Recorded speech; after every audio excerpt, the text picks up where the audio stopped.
Thank you for the invitation to this highly interesting seminar, and I'm very sorry that I missed the first day because of teaching responsibilities and the meetings of the Nordic Council. It's a great honor and an even greater challenge to comment on Per Kristensen's inspirational talk. It was incredibly rich and engaging, as it always is when Per speaks. He makes 1 hour and 15 minutes seem a short time. I'm not an economist and even less a business analyst, so there's a fair chance that my comments will be a bit strange. But I guess that the purpose of this seminar is to engage in interdisciplinary dialogue, and I think if anything, that's my expertise. I'm a philosopher by training, but I've worked as an intellectual, political, social historian for many years, and currently as a university lecturer in Nordic studies at the university. My comments will be kind of a combination of three things. First, some reflections that I've prepared beforehand on the basis of the slides that I got from you in advance. And perhaps more about the kind of general core point that you mentioned in the beginning of your paper. And secondly, I will add some perhaps less thought through comments developed ad hoc while I was listening to you. And finally, I will take the liberty to say something in relation to the general topic of this seminar. I mean, as an invited commentator, it's difficult to resist the possibility of taking your own favorite topics as well, so I apologize for that in advance. But let me start by recapping what I think was your key argument, if I understood you correctly. Like the key argument that you described in the very beginning of your paper in the extreme version. And what I think that you argued is that in the Nordic welfare societies, the state has historically had an active role in civilizing capitalism. One of the peculiar consequences of this is that the Nordic welfare state had a business culture that encouraged participation and was socially and environmentally responsible. And this active civilizing role of the state kind of came in trouble with the liberalization processes since the late 2000, something like that. And the state has withdrawn more and more from its traditional active role, pursuing politics of austerity. But curiously, you argue that businesses seem to maintain many of these civilizing activities, even if the state withdraw from the equation. They found that participatory forms of work organization, practices of continuous learning, and more general ambitions to be at the vanguard of technological and social development was an economic asset in global competition. So the key question, you argue, is that whether we should look at these civilized businesses as in our search for a new growth and development regime for the Nordic countries and the world. This is my understanding of your key argument. Fairly okay, I think. So against this background, I have a question. I think I have like 4 or 5 questions. And first of all, I would like you to ask, has the state really withdrawn from its civilizing mission in the Nordic countries? Looking at many of the stats that you yourself have presented and other stats that are available, I mean, it seems that in comparative terms, the state is still very strong in the Nordic countries, and indeed it's very strong in the traditional sense also as a welfare service provider. And when it comes to creating innovative enterprises, creating markets, could you argue that it's still rather operative in the Nordic countries?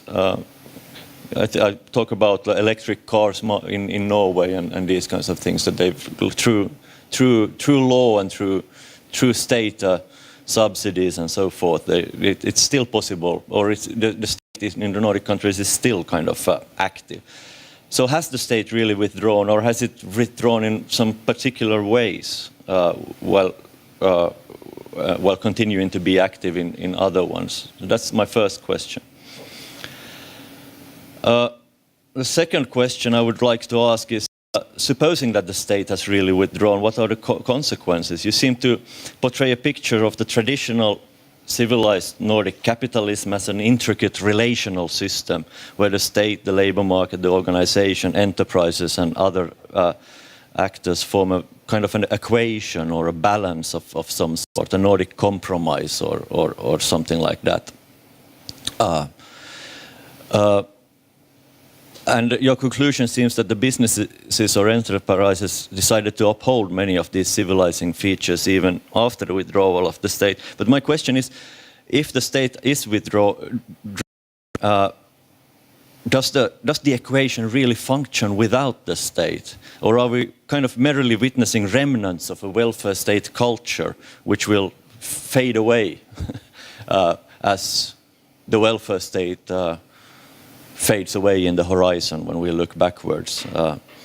Is there a long-term future for a Nordic civilized capitalism without an active state? And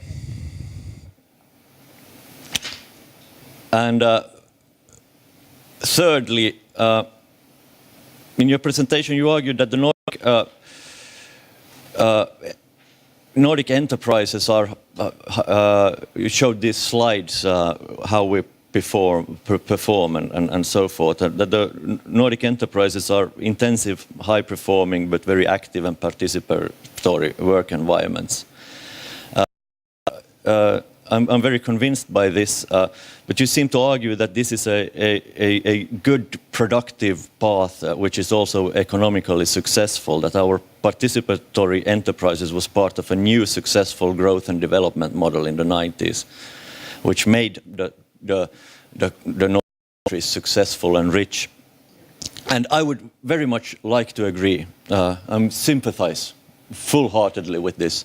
But playing the devil's advocate, to what extent has our enterprises chosen these paths, not in order to become rich and developed, but because they function in societies that were already rich and developed?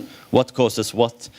To put this down to earth, I mean, having recently moved to Norway, I've become struck by the differences in the work environments in two countries, Finland and Norway, which both are very rich, but one is even more richer, to be fair. And yes, the workplaces in Norway are more participatory, they're more environmentally friendly and civilized in all imaginable meanings of the term. But I seriously question that this is the reason why Norway is richer than Finland. Contrary, it's because Norway is richer than Finland that no one is at work after lunch on Fridays. Or that they are, or on Thursdays in the skiing season. So could you please convince me that civilized businesses are a road to growth and development and not only a result of growth and development?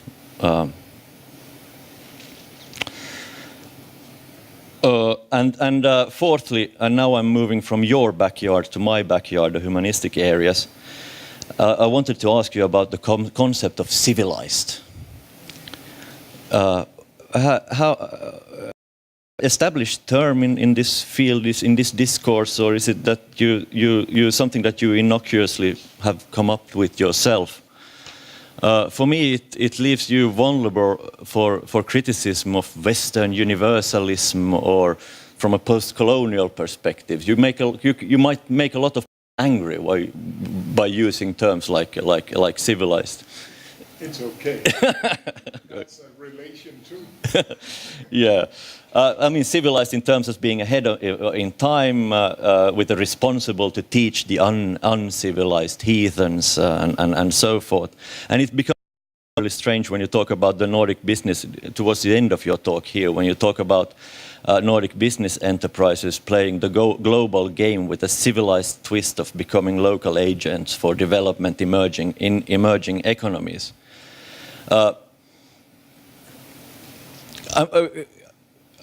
comfortable with this, but I understand. I mean, I believe in progress. I believe in progress, even in some kind of universal sense of the term. But I'm still a bit uneasy with this, and there are several interesting historical links that you could draw upon here to the social democratic policies of foreign aid during the latter half of the 20th century, which was an important part of the Nordic brand. Of the Nordic countries, like as particularly civilized and benevolent countries, not only domestically but also in the world. You can also refer to the Lutheran missionaries in the first half of the 20th century, and in fact, many researchers have pointed to strong links. I mean, Helge Faro or Sunniva Eng in Norway have pointed to concrete links from the Lutheran missionaries to the social democratic foreign aid policies, and our being like the third wave of Lutheran missionary through our businesses. Yeah. So I would like you to talk a bit about this term civilized and also the kind of from like a post-colonial, also taking up these post-colonial perspectives of this. What would the alternative be to civilized? Constrained economies, constrained capitalism, or perhaps enabling economies, enabling capitalism, or something like that? Finally, that was four. Okay, I have a fifth comment because now I come to my own. You know, you can stop listening now because now I'm going to say take my own points here, and I want to make a case for the importance of Nordic cooperation and for trying to understand Nordic cooperation when we're interested in seeking and seizing the Nordic model. Why do we have similar welfare states in the Nordic countries? I think it's a splendid historical accident, and it's not because of the cold and dark weather, and it's certainly not because of our common genetic heritage. The Nordic model is not a genetic disposition. It's a consequence of decades of, if not centuries, of constant intra-Nordic cooperation and comparison, which has not only made the Nordic countries similar, but which also have made our societies flexible and remarkably progressive. In the Nordic countries, we've developed sophisticated methods of transnational learning long before anyone in the States came up with this term, best practices. We had a Nordic Center for Social Statistics in 1946, and people in this building certainly know that it's very difficult to compare social data from different countries with each other. It requires a lot of work to make data comparable in the first place, and this was something that was invested heavily in the Nordic countries at a remarkably early stage.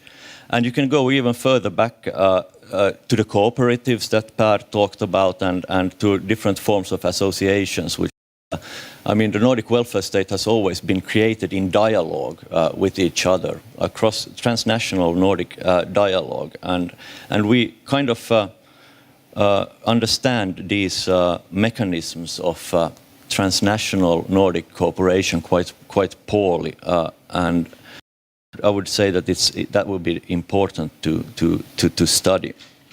That was my comments. Thank you.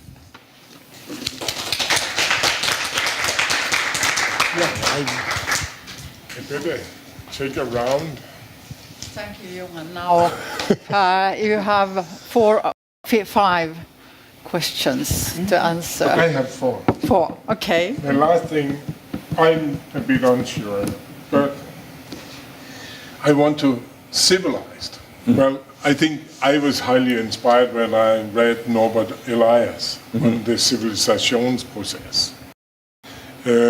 I was very inspired when I read Hegel's stages of development of humanity and the state, where you go from a system where when you meet a being like you, at one stage of development, according to Hegel, you want to destroy this by killing, right? Then the next stage in development, you want to control them. But the last stage of development, you realize your own existence as a reflective individual is only fulfilled if you start to reflect together with a self-reflective individual.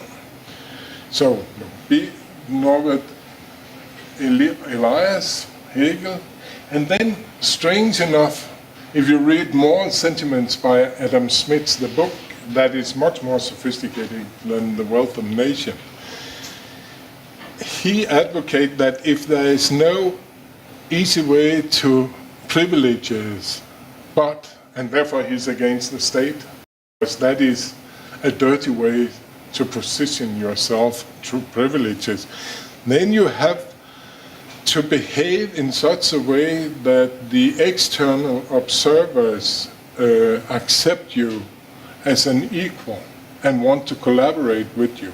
And gradually on your socialization, if you have an even society, you will develop an internal spectator that reflects the external spectator, and then you become civilized.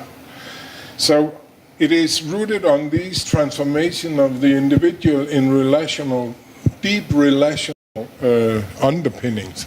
I think these are fundamentals in thinking in relational terms, and I think you would agree with that, right?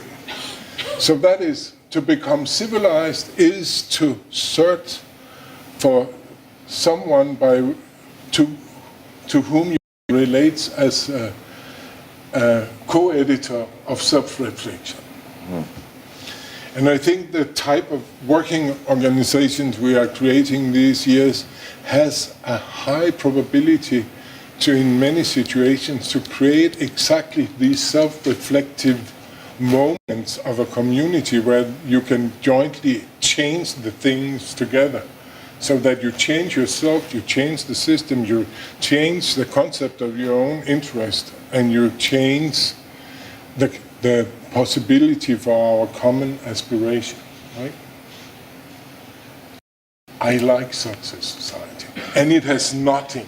Yes, of course, it's the ultimate route away from dominance, where somebody thinks they are more civilized than others, right? Because there's no civilization if there is not a joint community of reflective individuals. That's okay. Is the state not there still? Yes and no. But one of the failures of the transformation in Denmark during the 90s was that you introduce new public management and competition between these training places where you upgrade the skills of people, which has the effect that all the institutions were in competition to come up with good benchmarks. Nobody would reveal their secrets. And the more market you introduce into the public social services, you are in this paradoxical situation, if I'm right, that we are moving toward a system of solidaristic individual social service provision. Then we don't know how to do that in the best way. And it is always a search process, and it has to adapt to changing circumstances and depend on global challenges, right? So if you have privatized the state, as the Swedes have, you have created a system where you cannot really learn from each other and develop and monitor best practices. So the chance you have by having public finance social service in the Nordic countries, if you had a monitoring system, if you could create a monitoring system, then you could gradually improve their ability to put capacity behind the individual. So, yes, the state is barking out of the growth and development regime that I see emerging, because it is, in a way, taking away its own arms to help that development regime expand. And what we have had instead is, by austerity, we have standardization of social services to get it at low price, by private providers often cheating, earning on them for private purposes, etc. So the state is moving towards a low-cost regime. The most extreme case is Sweden, right? By external devaluation, Sweden has made it possible, up against the Rhine-Meidner model, in the opposite, total opposite direction, to make it possible to survive as a low-cost producer.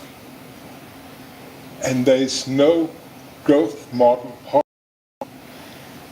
in combining low-cost production with the Nordic model. That is a mission impossible. You can only sophisticate both parts of the system simultaneously, otherwise they will die. That is my argument. And therefore, the state is not pulling out, but it protects its business by making it possible to have lower cost. No idea. Therefore, Iceland was so right in the way it chose its route. Egg and hen is the state the cause for this organization in enterprises, or the enterprise organization the cause? Well, if you listen to my Danish story, they come together, right? They merge gradually together, because in the Danish model, but that is unique for the Danish, it is that the craft labor market and the crafts who have been fighting for this autonomy at the core of the organization. What it is in these strange other countries like Finland and Sweden and Norway, where the craft movement was weak or non-existent, I can't explain. But in Denmark I can explain it. The craft movement also created the institution that later consolidated the welfare state in Denmark. In Sweden it seems to be a top-down process. So in Denmark it was certainly the egg that created the hen. Okay. Okay, Thank you. Did I come across? You pretty much, yeah. Good. Yeah, I think now it's time to open the discussion, and I already see that Alo put her hand up. So we before taking our coffee break, I hope we can have many questions to Per and Johan here. Go ahead. Thank you, and I apologize for missing a part of your lecture presentation. But I think that Johan's comments were really interesting, because the first question especially, has the state withdrawn? And when you look at the statistics of public expenditure in Denmark, then at least from 2015 in comparison to other OECD countries, you're at the top still. And the countries that follow you are actually not Nordic countries. Those are like Belgium, France. And then when you look at, for example, the paper that I quoted yesterday by Lars Calmfors, which I in comments later on, he actually made the point that what he thought that made the Nordic welfare system, or the Nordic welfare model, different from other welfare states within Europe was not so much the social and healthcare, but rather the high level of work participation, gender equality, and also that our redistribution was not as high because of labor participation as a lot of other countries. And then he also talked about, this dialogue that goes on between the state and the partners in the labor market. So, but it's also interesting to see that when you look at the development from 2002 until 2007 in Denmark, the portion of public expenditure to the GDP has decreased almost the most of other countries.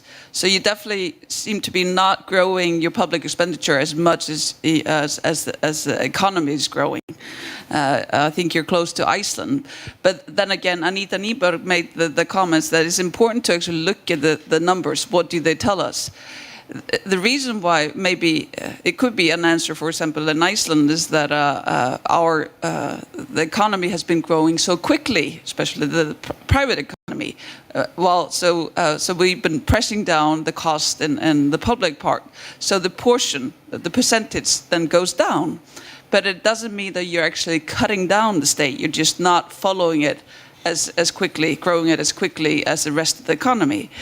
Can I comment on that immediately? I think it's also important that I do not leave the impression that there were not severe cuts following the financial crisis in Iceland. We actually had to cut, like within 4 years, 25% of our costs in the healthcare. It was really hurt a lot, but we did it because we had to do it. But it also showed us, however, that the amount of money that we put in welfare doesn't always result in better results. We still have, if we look at the results, we still have one of the best results of any healthcare system in the world. We're just spending a lot less than most of the for example, countries. But once again, I don't recommend that you go through a financial crisis to get there. Yes, Per, you can make a comment. Because in Denmark, you would under normal situation, when Keynes was Keynes and economists were decent, you would have seen an increase in public expenses to GDP during that crisis. You saw an even level, right? It's almost, and when you look at it, GDP dropped quite dramatically from the crisis, and it took 3 or 4 years before we were back to the eye, and it was even, right? So it meant that the public sector behaved pro-cyclical. That is, it reduced employment and expenses together with dropping employment. So for a number of years, the Danish state has been administered pro-cyclical instead of anti-cyclical. Right, that is one thing. And if you then say, what? You are growing at the moment. I'm totally sure about this. And the second issue is that the only part of the Danish social service system that has been expanded post 2000 is the health system. All the rest has dropping portions to the GDP systematic throughout the period, right?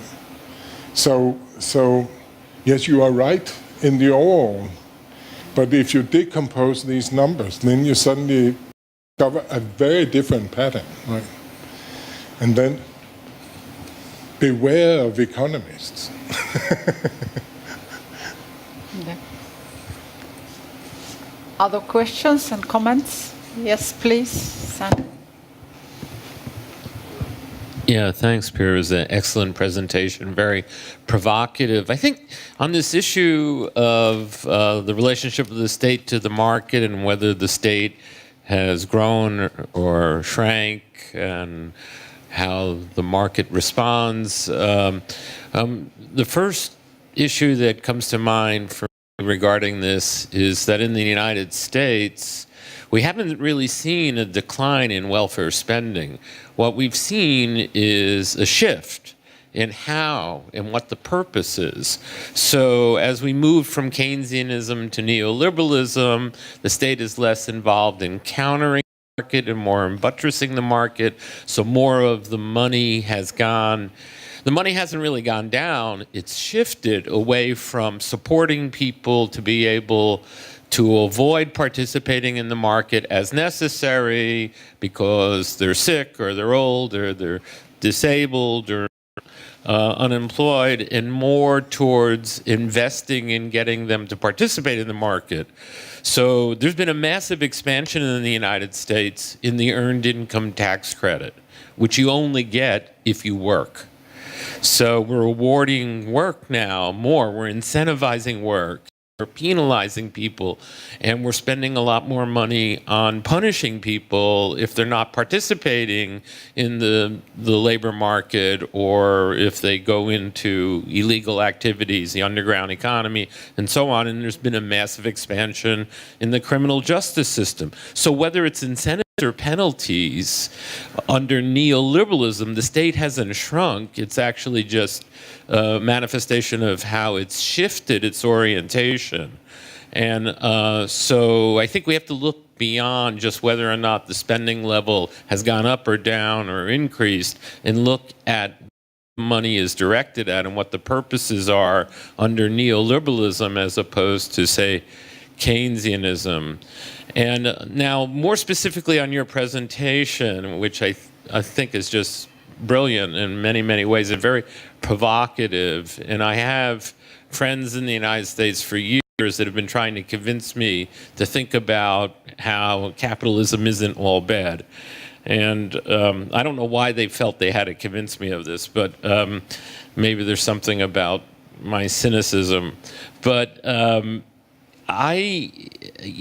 so in a neoliberal era, we definitely see the market actors becoming more involved in state operations, but we also see the state having more influence on private market actors in a variety of ways. You talked about corporate social responsibility, but there's also capitalism. And so here again, it's not so much that I don't think these things are going on. I think it's an issue of how and what are some of the challenges of this. So if you take people like Buffett or Bill Gates or some of the emerging foundations, like the Bill and Melinda Gates Foundation, and how much money they've spent, billions of dollars on healthcare and education in particular.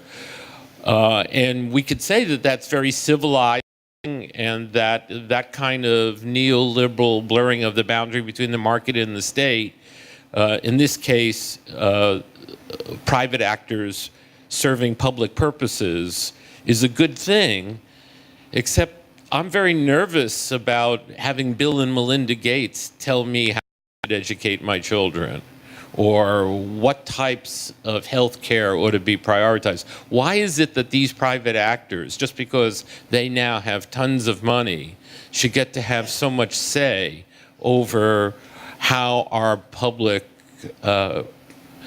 policies, our public efforts are directed? And so that kind of more altruistic, civilized, capitalist, privatized behavior, I think, still can be troubling for our attempts to achieve social democracy. Thank you, Sandy. Can I respond to this? Yep. Okay. You want to answer? Okay. Yes. It's on. I think you are right in many respects, and in a way you in a way by your sentences produce a whole string of questions marks, right? And I accept these questions marks because I think if we stopped reinterpreting, because the ugliest form of neoliberalism, of course, had been in the US and UK, and the consequences, the destruction of corporate communities in the US, the wasteland of left manufacturing. To visit Detroit is awful, right? To drive from Chicago airport to Ann Arbor is terrible. It's nice when you reach Ann Arbor, right? And the more I have been traveling, when I first came to US, it was the vanguard. And now with the Scandinavian eye, I see a third world country in many respects. And so it's obvious that though should we see ourselves as latecomers into this game, global game of internal devaluations where we gradually try to make ourselves cost competitive against the others, which seems to be the constant route by your own figures for the US, right? Or is it so that if we actually firms who are capable, and that is my point if I had 3 more hours, that the firms actually in Denmark are combining what they are doing at home with becoming these development agents for emerging economies, tapping the knowledge by serving comparatively very advanced players in the major countries in global value chains, right? So, if you start to look at it from that point of view, you say, they are constantly on search for new comparative advantages, right? Knowing that what we did yesterday, we cannot do tomorrow. It's not like people who are in innovation politics at ministerial level think that, our task is to find a new next product which we can mass produce like we did with Nokia phones, right? And then the holy grail has been found. But that doesn't work. And while our politicians have been discussing how do we find this new next product, what are we going to live on in the future, firms in Denmark have had this gradualism of gradually improving what they do at home, learning from experience, doing comparative services for sophisticated companies and comparing and learning from every step they do, so they are moving with the stream. What kind of society can support that type of development? I think there is a lot of the reforms which we now connect with neoliberalism that in fact can support this, but because we have not an alternative framework to diagnose what is happening, we are not even to see what kind of neoliberal reforms are to the benefit of this much more project-oriented system where one project, instead of a major period of a constant production of the same product, you are constantly moving by projects, right? What is helping that? What is making that sustainable? What can be done to spread it to the whole population instead of only a small elite of financial people, project managers, engineers, and IT people? Is it possible that a whole population can move into the projective city, as Boltanski and Schiapello has talked about, united in a collective way? Is that possibility, and what kind of state do we need in order to help us do that? I think that is the big question. Thank you, Pierre. No other comments. Thank you for your comments and questions, and thank you, Pierre and Johan. It was really interesting. And now